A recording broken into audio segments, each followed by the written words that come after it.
have a short article to read. Moderna COVID-19 vaccine causes monsterism. And I will read.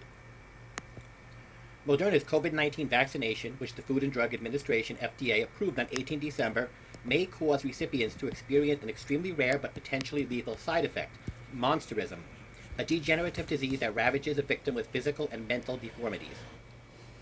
A Moderna whistleblower speaking under condition of anonymity for fear of retaliation said 3 of the 30,000 trial candidates began showing symptoms of the horrible disease shortly after receiving the second dose of the two-part vaccination.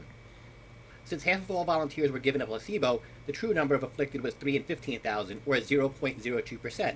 And while that figure might seem statistically insignificant, it is critical because, our source said, Moderna concealed the unintended side effect from both the FDA and the volunteers who had not yet received the second inoculation.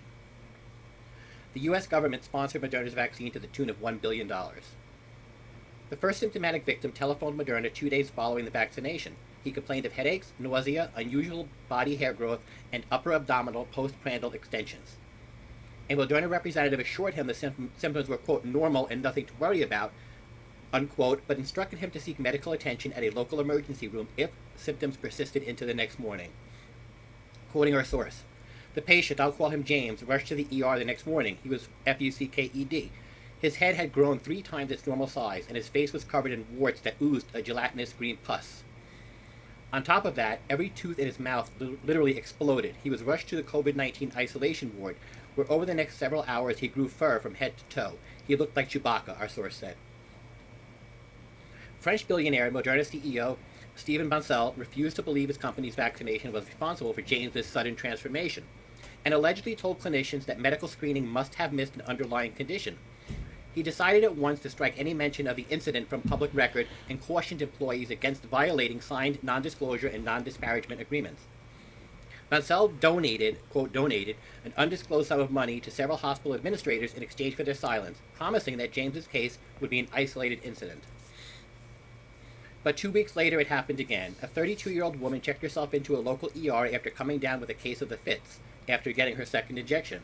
While under observation, she grew tufts of hair on her back and boils on her face, and days later her cranium doubled in size, leading physicians to believe she had contracted a rare tropical disease.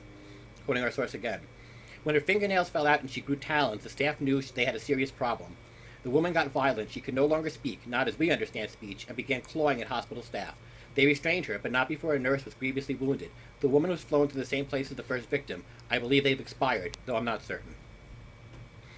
Moderna's upper echelons, he added, concluded that a potential side effect of the vaccine is biological regression, or monsterism, an irreversible process by which a Homo sapien devolves into a Cro-Magnon or Neanderthal.